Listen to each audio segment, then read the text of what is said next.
Prezados irmãos do Centro Espírita Fraternidade, boa noite.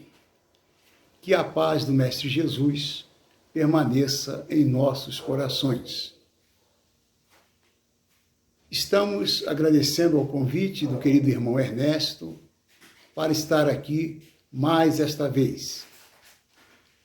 E confesso eu que, em verdade, já estava com saudade. E se o tema aqui é livre, vou falar de liberdade.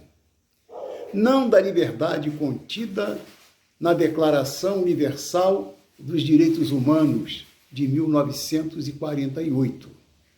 Também não da liberdade constitucional do direito de ir e vir, mas da liberdade que está em nós e que só nós mesmos somos capazes de exercê-la, que é a liberdade inerente ao espírito imortal. E que só Jesus pode concedê-la. Em João, capítulo 8, item 36, está registrado: se Cristo vos libertar, verdadeiramente sereis livres. Significa que a única liberdade verdadeira é a liberdade trazida por Cristo. Essa é uma declaração feita pelo próprio Senhor Jesus. Ele diz: o escravo não fica permanentemente na sua casa, mas o filho fica permanentemente. Jesus afirma basicamente que um simples assentimento mental não é suficiente para tornar o homem verdadeiramente livre.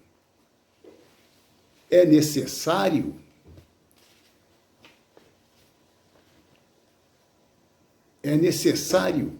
que haja uma entrega completa a Cristo, reconhecendo que sua doutrina é a única que esclarece, consola e liberta. Como vemos, também é uma declaração universal, mas não dos direitos do homem, mas do espírito imortal. Paulo de Tarso registra duas de suas relações com o Cristo. Uma é: Senhor, que queres que eu faça? Esta frase é uma frase clássica, do cristianismo. Senhor, que queres que eu faça? Chamado Paulo, ainda se encontrava confuso, num turbilhão de pensamentos. Não mais a dúvida do querer seguir a Cristo, mas quanto ao que fazer e como fazer. E a outra sentença de Paulo, a outra frase é: já não sou eu quem vive, mas o Cristo quem vive em mim. Também outra frase clássica, muito conhecida, muito divulgada, muito estudada, inclusive. Aqui, nesta segunda oportunidade, nesse segundo passo do Paulo de Tarso, a gente já observa que ele já realizou a simbiose doutrinária e espiritual com o Cristo, pela vivência de seu Evangelho. Eu e o Pai somos um, porque eu estou no Pai e o Pai está em mim. Assim afirmou o Mestre Jesus. Assim também, se vós estiverdes em mim, eu estarei em vós. Então, a gente observa aqui, não é, essa orientação de Jesus da necessidade de nós nos tornarmos unos com Ele, assim como Ele é uno com o Pai. Isso do ponto de vista, evidentemente, espiritual. Isso do ponto de vista, evidentemente, da imortalidade. E Jesus vai mais além. Conhecereis a liberdade. Ou melhor, desculpem, conhecereis a verdade.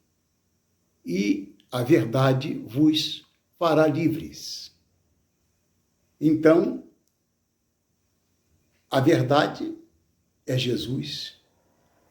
Conheceremos Jesus através do seu Evangelho, praticando o seu Evangelho de amor e de justiça e de caridade, nós nos tornaremos livres. O ensino é claro. Se o Filho vos libertar, verdadeiramente sereis livres. Mas que tipo de liberdade é essa?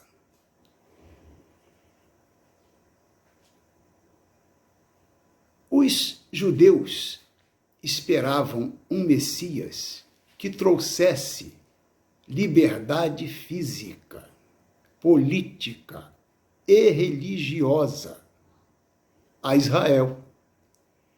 Julgando-se justos, eles estavam interessados na verdadeira liberdade, que é...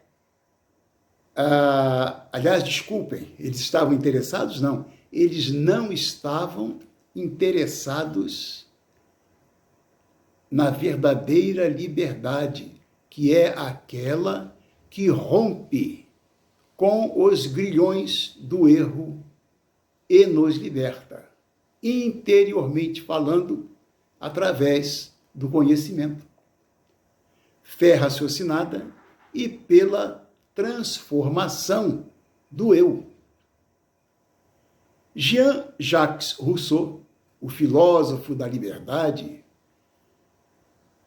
como valor supremo, disse: o homem verdadeiramente livre apenas quer o que pode e que o faz, o que o torna, o que lhe agrada, o que o torna agradável. Quer dizer, ele apenas faz o que quer, o que pode e faz o que lhe agrada. Essa é a posição colocada por Rousseau. Em sua obra sobre educação, ele prega o retorno à natureza e o respeito ao desenvolvimento físico e cognitivo da criança. Então, o desenvolvimento físico tem que andar par e passo com o conhecimento, com a educação da criança, para que essa criança venha a tornar-se um homem sadio, moralmente, espiritualmente falando, não é? Um ser, por ser um ser imortal.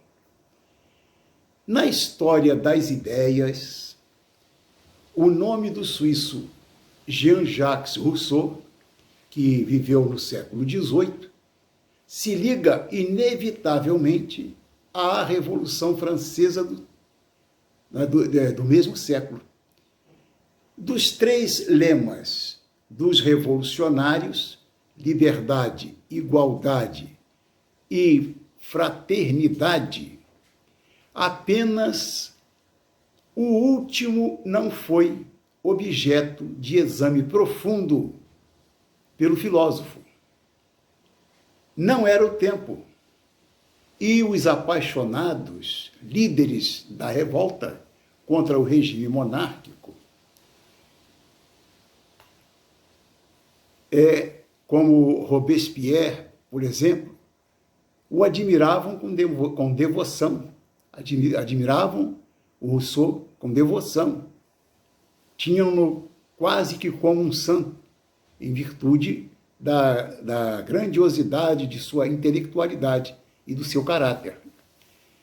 O princípio fundamental de toda a obra de Rousseau é que o homem é bom por natureza. O homem é bom, mas está submetido à influência corruptora da sociedade. Não é o que nós estamos vendo hoje? A influência corruptora da sociedade, os desmandos, os desregramentos, em todos os campos da vida. Nós observamos que mesmo nesse período em que estamos passando, né, e que estamos confinados em nossas casas para evitar que se como eu diria, evitar enfermar pela pandemia que graça no mundo inteiro, nós observamos desregramentos, nós observamos a mentira, a corrupção, o desvio de verba que deveria exatamente atender aqueles que mais necessitam. Então, são coisas do nosso tempo. São coisas do nosso tempo. Então, coisas que nós estamos vendo acontecer. E Rousseau, lá já no século XVIII, ele alertava. E Jesus, muito antes dele, né, alertava sobre esses acontecimentos. Essa pandemia, que mais adiante, se houver oportunidade, a gente até vai comentar alguma coisa. Um dos sintomas das falhas da civilização em atingir o bem comum, segundo o pensador Rousseau, é a desigualdade. Ora, o que nós vemos hoje? Não se fala em outra coisa, né? As desigualdades sociais, a desigualdade de oportunidades, de emprego, de tratamento, fala-se do preconceito, de raça, de cor, de credo. Está tudo muito atual, tudo muito de acordo com esse momento, vamos dizer assim, entre aspas, esse momento apocalíptico. Não se fala de outras coisas, não é? Nestes períodos modernos. Desigualdade, se fala que pode ser, na realidade, esse tipo de desigualdade, de dois tipos. A que se deve às características individuais de cada ser humano, não é? Cada um tem uma individualidade, cada um tem o seu caráter, cada um tem o seu modo de ser, cada um é o que é e tem que ser aceito e respeitado dessa forma, diz o filósofo. E aquela causada por circunstâncias sociais, né? Já dissemos acima algumas, e são circunstâncias que envolvem a vida do ser humano em sociedade. Tudo aquilo que o ser humano necessita enfrentar e superar. Mas, normalmente, infelizmente, as influências atuais são mais negativas que positivas. Também há as influências positivas.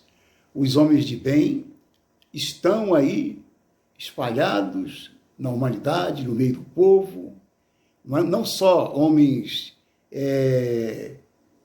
de grande estampa intelectual, mas também homens simples, comuns, que trazem a sua sabedoria de reencarnações pretéritas, trazem no bojo mental, intelectual e espiritual e moral muita coisa para ser ensinada. E, na realidade, esses homens que mais fazem isso são aqueles grandes anônimos que estão nas nossas famílias, que estão no trabalho que nós realizamos, no campo de trabalho que nós realizamos, que estão no meio da população, que estão em favelas, que estão em palácios. Estejam onde estiverem, esses homens estão nos auxiliando, nos impulsionando, mesmo que disso nós não tomemos conhecimento ou não nos preocupemos diretamente com isso. Então, ele fala da desigualdade, né? Aquela que vem diretamente da nossa individualidade, e aquela outra causada pelas circunstâncias sociais. O primeiro tipo de desigualdade, para o filósofo, é natural, é inerente ao ser humano. Não é? Ou ser humano aí, né, tido, no nosso caso, como espíritas, nós sabemos, né, o ser integral, o homem integral, espírito, perispírito e matéria. O homem aí, numa visão holística do homem, o homem como um todo. Então, a gente observa que ele fala, então, desse primeiro tipo que é natural. E o segundo tipo que deve, segundo o filósofo, ser combatido, ou seja, a desigualdade nociva. A desigualdade nociva, esse tipo de influência que deve ser banida, devemos espancar esse tipo de igualdade, ou melhor, desculpa, de desigualdade, porque para o filósofo é prejudicial, é nocivo a nossa educação, a formação do nosso caráter. E ainda tem aqui o seguinte que ele diz, ou seja,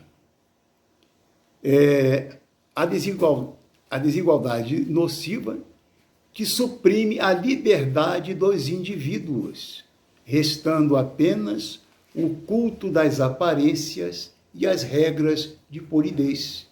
É o que nós estamos vendo hoje aí na sociedade, de um modo geral.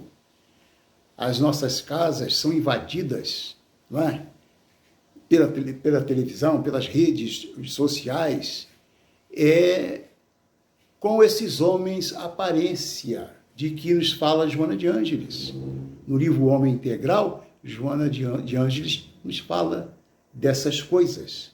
Então, a gente tem que estar atento e observando tudo isso.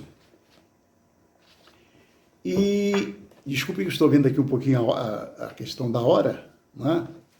Para não me prejudicar aqui, nem prejudicar vocês. Então,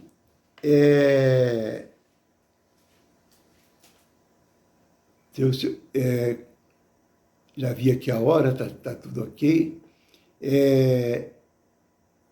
Ao renunciar à liberdade, né, o homem abre mão, prestem atenção, ao renunciar à liberdade, o homem abre mão da própria qualidade que o define como ser humano. Ele não está apenas impedido de agir, mas privado do instrumento essencial para a realização do espírito, a vontade. A vontade é uma coisa primordial no homem. E para que ele viva em sociedade, ele abre mão em benefício da coletividade, daquilo que é coletivo, né? Mas individualmente, ele não pode abrir mão de sua vontade. Para recobrar a liberdade perdida nos descaminhos tomados pela sociedade, o filósofo preconiza um mergulho interior do homem,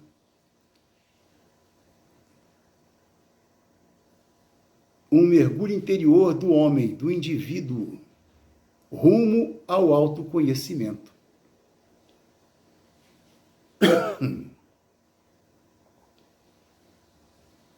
Então, nesse passo, esse mergulho interior é uma coisa interessante.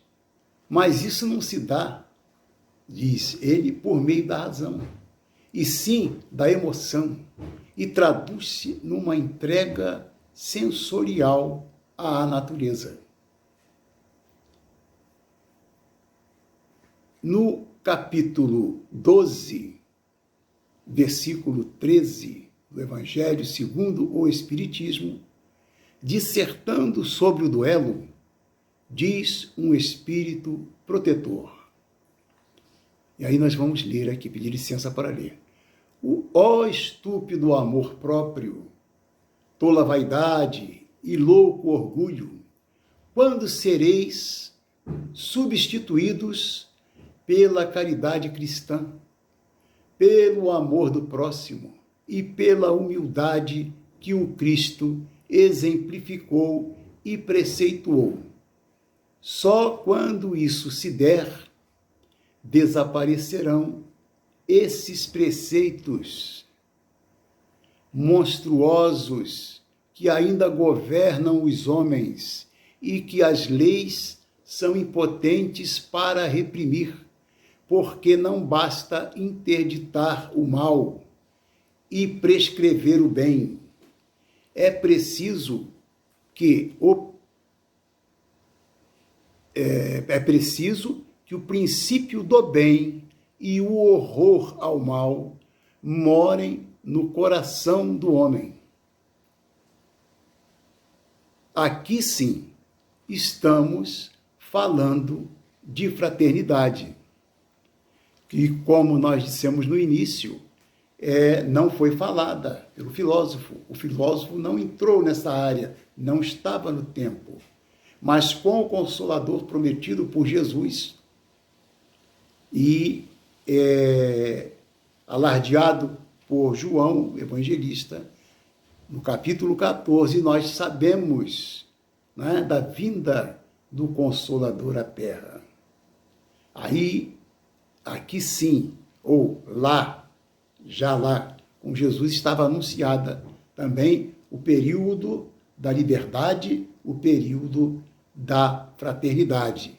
Então, com o Consolador prometido por Jesus, né, o próprio Consolador, que é o Espírito de verdade, ele vem avivar a nossa mente, o nosso coração, em relação à necessidade de transformação, à necessidade,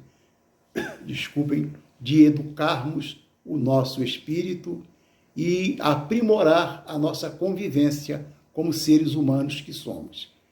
Então, aqui sim, estamos falando de fraternidade com letra maiúscula. É só continuar, né? Então, continuando aqui, nós vemos, né, essa dificuldade que temos ainda a respeito de interditar o mal e de buscarmos a realização do bem. E o nosso irmão, lá no Evangelho, ele nos diz que é preciso que o bem, né, e o horror ao mal morem no coração do homem.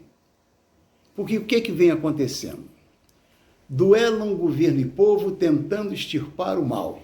E o mal recicla de novo na solução temporal. Não é o que vemos? O progresso da humanidade tem seu princípio na aplicação da lei de justiça, de amor e de caridade. Lei que se funda na certeza do futuro. Tirai-lhe essa certeza e lhe tirareis a pedra fundamental.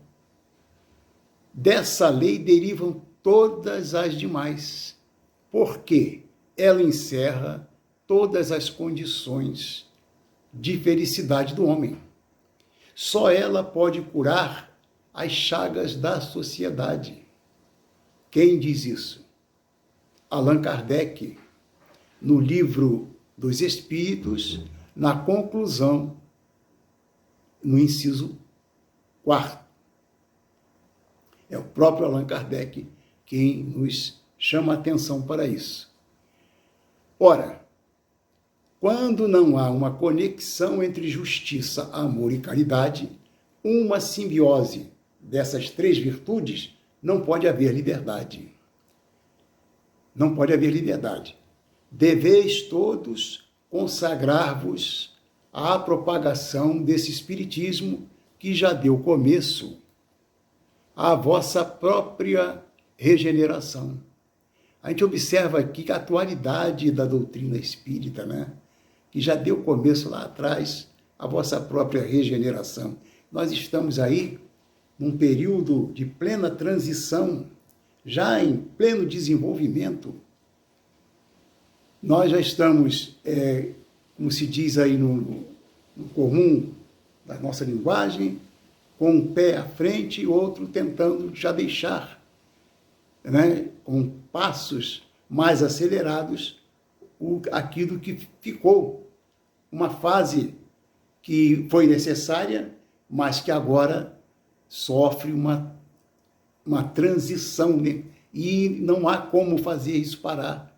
Como dizia Victor Hugo, é uma ideia nova, e quando uma ideia é nova e universal, não há quem possa detê-la. Então, corre-vos o dever, diz o Espírito, de fazer que os vossos irmãos participem dos raios da sagrada luz. Mãos, portanto, a obra, meus muito queridos filhos. É como se expressa François Nicolas Madeleine Cardial Morlot, em 1863, no Evangelho segundo o Espiritismo, no capítulo 5º, versículo 20. Todavia, a escolha entre o que nos é lícito e conveniente é nossa. Atentemos, pois, na escolha de antemão, veja bem qual viés. Pilatos lavava as mãos, Jesus lavava os pés. Crede que esta sábia exortação, amai bastante para serdes amados, né? Abrirá caminho, crede que esta sábia exortação, amai bastante para serdes amados, abrirá caminho, e revolucionária, ela segue sua rota, que é determinada, invariável. Mas já ganhastes muito, vós que me ouvis, pois que já sois infinitamente melhores do que éreis há 100 anos.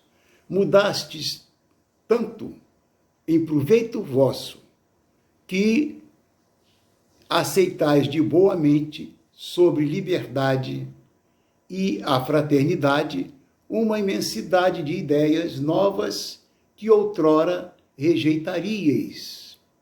Não é uma grande verdade? Isto lá, o irmão, falando do século XIX. Estamos no século XXI, né? Já há quase 200 anos, já há quase mais 2 séculos. E a palavra divina, através do Consolador, permanece a mesma. Uma imensidade de ideias, o que estamos vendo hoje? Uma imensidade de ideias novas, a tecnologia maravilhosa tomando conta de tudo e nos dando essa oportunidade de estar convosco através, né, da rede social, através dessa situação de podermos gravar e transmitir a nossa imagem e transmitir o recado da doutrina espírita consoladora, e que muito nos alegra de aqui estar fazendo. Então, meus irmãos, as ideias de liberdade, de fraternidade, também pululam em meio a toda essa violência social, em todo esse aparente caos, né? Nós sabemos que é um caos aparente, porque também muita coisa boa está surgindo, muita coisa nova, muito pensamento fraternal, muito combate ao egoísmo, que é a chaga da humanidade. Em todas as redes sociais, se nós buscarmos aquilo que é bom, há muita coisa de bom. Há aqueles infelizes que apenas publicam coisas que não interessam, mas isso é natural, né? Isso está de acordo com a evolução de cada um. Nós não podemos exigir muito daquele que tem pouco ou quase nada para dar. Mas a realidade é que a transição, não é? Só anda, vamos dizer assim, é um carro que só anda para frente. Ora, daqui a 100 anos, aceitareis com a mesma facilidade as que ainda vos puderem, aliás, entrar no cérebro. Aquelas que não entraram no nosso cérebro há 100 anos passados, agora nós estamos aqui reencarnados, recebendo, e estamos recebendo geração nova, de que falava Jesus, de que fala o Espiritismo. A geração nova, que aí está chegando, né? Como nós vemos as crianças que aí estão chegando, que maravilha, que espíritos evoluídos estão chegando aí, para dar aquele impulso na verdadeira arte, na música, nas artes, em todo o seu sentido. As artes, de um modo geral, eles estão chegando. Meninos prodígios de 3, 4 anos, um tocando cavaquinho, outro tocando piano, e os maiores clássicos. E todo dia aparecem essas criaturas, dando, entre aspas, né, um show para cada um de nós, que lembramos lá do nosso passado, da nossa infância, como éramos tímidos, como tínhamos dificuldade para, muito particularmente, para qualquer coisa de tipo de arte, né? Para dançar, para brincar, como a gente era assim, muito mais inibido. As gerações provam tudo isso e auxiliam o homem a avançar intelectual e moralmente falando. E, avançando intelectual e moralmente falando, ele desperta para a sua própria espiritualidade, que é o que vem acontecendo. Né? Com o auxílio da própria enfermidade, esse processo de higienização da humanidade está acontecendo. Deus não é mau e nem é bom no sentido material. Ele é, por excelência, incorruptível. E chegou o momento em que ele disse basta. E as coisas agora vão se acertar. Não devemos ficar aprisionados a esse zum, a essas, como diz nas redes sociais, esse mimimi aí da materialidade dos homens. Isso é coisa dos homens, isso é passageiro. Tudo vai tomar o seu lugar. Foi o próprio Cristo quem disse: eis que as coisas se farão novas. Amai bastante para seres amados. Samson, membro da Sociedade de Paris, 1863. Esse ano muito importante, né? Nas mensagens que constam do Evangelho. Divulgar o Evangelho do Senhor Cristo Jesus é libertar-se no exemplo e brilhar a própria luz.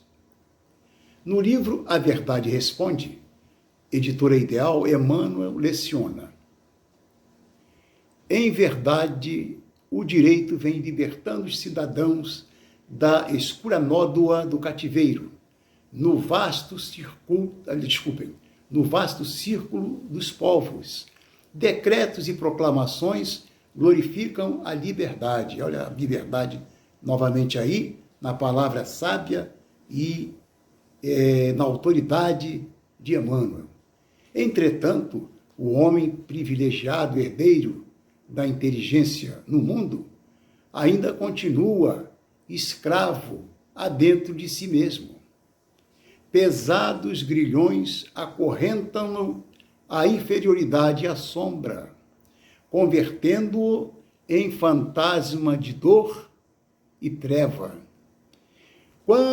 Quando poderia erguer-se à condição de semeador, de alegria e de luz.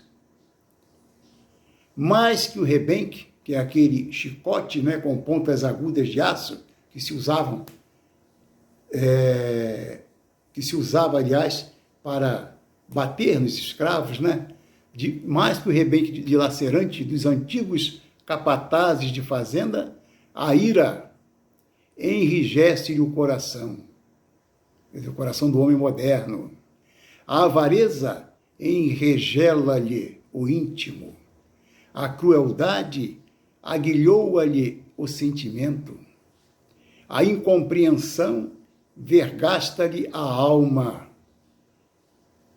A ignorância espanca-o, infatigável, ferindo-lhe a mente e a carne com os azorragues de seu nefasto domínio.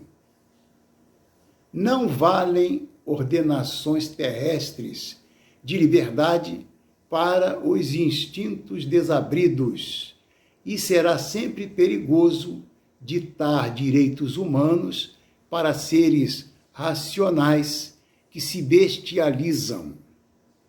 Que verdade, meus irmãos, que atualidade esta palavra do Emmanuel.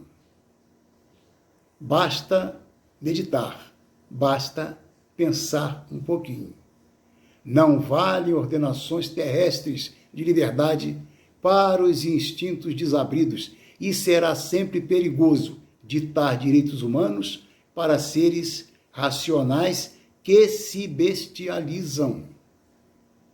Isso vai pelo caminho também que estamos vendo aí, né, na psicologia, da questão da infantilização dos adultos, mas isso é uma outra questão, é uma outra palestra para quem tem a condição de fazê-la. Só a educação, aí é a grande chave, só a educação pode produzir o milagre da regeneração comum. Porque sem o homem renovado para o infinito bem, o mal se aproveitará de nossa desorientada independência para ampliar a infinita penúria. Estamos vendo aí a toda hora essa tentativa de ampliar, de eternizar a penúria. Mas não nos aflijamos, são coisas dos homens, necessárias. Precisamos passar ainda por isso. Mas, mais adiante, o sol se levanta e cega aqueles desavisados. O sol se levanta para cada um de nós no momento exato, assim como levantou para Paulo de Tarso. O sol a que nos referimos é Jesus, o Cristo de Deus vivo, esse sol que levanta todos os dias nos corações das criaturas que querem mudar, que querem se transformar. E continua Emmanuel, não hesitemos. A única propriedade inalienável da criatura é a sua própria alma, à frente do Criador e Pai. Somos aquilo que criamos em nós próprios. Nós somos o que fazemos de nós. Temos o que detemos. Se somos possessivos, temos o que detemos. E se não somos, detemos aquilo que precisamos. Valores morais, éticos, etc. Assim como recolhemos o que semeamos. Se eu lancei um chuchu à terra, eu não vou colher jiló. Eu não vou colher aipim, inhame. Eu vou colher aquilo que eu plantei. Não é? Essa aqui é a grande verdade. Busquemos a inspiração de Jesus. Isso sempre, né? Sempre. Enquanto o amor e a humildade não estabelecerem o seu império sobre nós, seremos invariavelmente vítimas potenciais do ódio e do orgulho. Então, isso é uma coisa que está dentro de nós.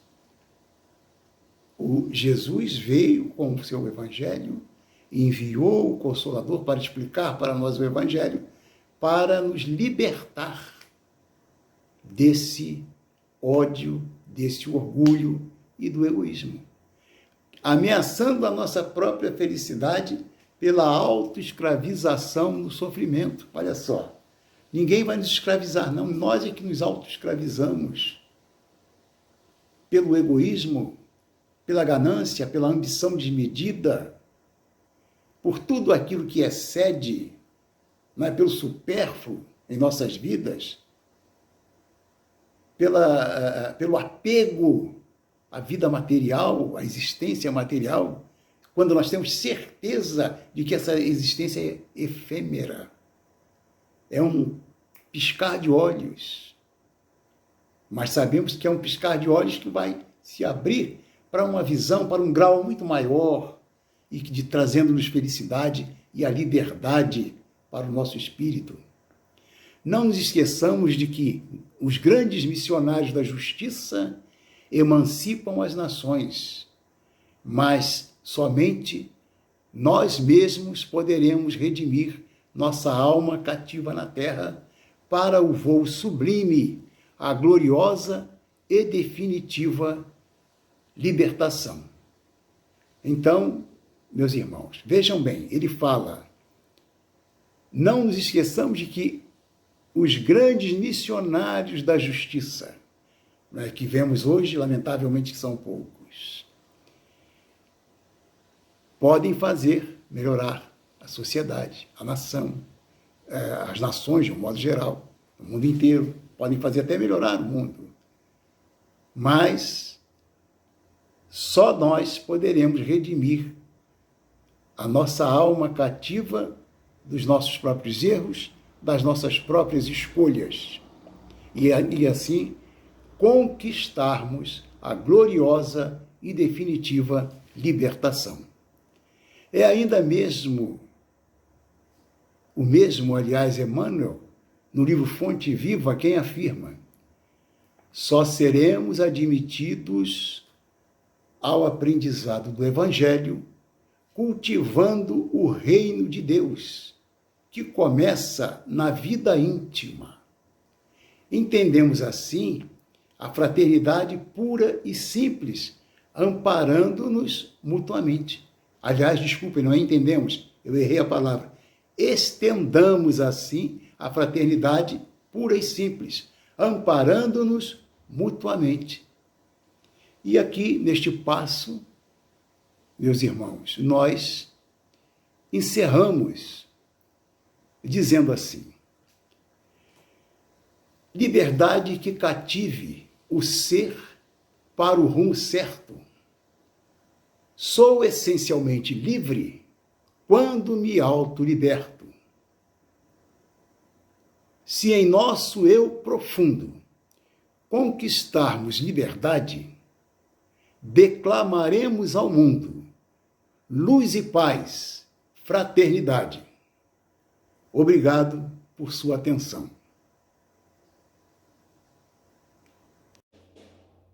Como dissemos antes, um simples assentimento mental a esse ou aquele proceder, a essa ou aquela religião, aos rituais dessa ou daquela espécie, não é suficiente para fazer o homem verdadeiramente livre.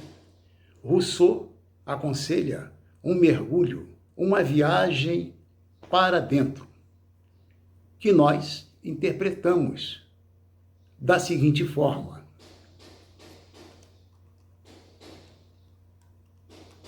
vou aproveitar as férias, indo para o interior, meditando em coisas sérias, de modo superior.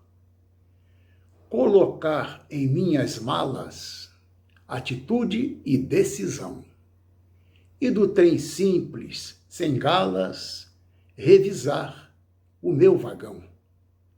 Mister ir ter às paragens de um passado genuíno, relembranças da bagagem que trago desde menino, perscrutar cada detalhe ante a janela mental, para que o bem em mim se espalhe, florescendo sobre o mal. Rever praças, montes, aldeias, onde nasci, renasci, desvencilhar-me à cadeia em que eu mesmo me prendi. Reencontrar o comparsa no meu eu destruidor, que a reencarnação disfarça sob escudo protetor. Conhecer o homem velho, violento, invasor, distante do evangelho, perdido no desamor. E em viagem assim estranha, descobrir real lazer, passear minhas entranhas, rebuscando um novo ser. De meu comboio sem brilhos, expungir o que me impus, em transversal sobre trilhos, que é meta em forma de cruz. Careço de tal viagem como receita segura, de homem novo, sem tatuagem, sem sofrimento e amargura. De mim depende primeiro, pois que o egoísmo reduz, ir ter com o manobreiro chamado Cristo Jesus, que em fé, paz e harmonia, num aceno que seduz, o meu comboio desvia rumo à estação da luz. Viajar para o interior, conhecer, preciso sim, minha paisagem inferior, viajar dentro de mim.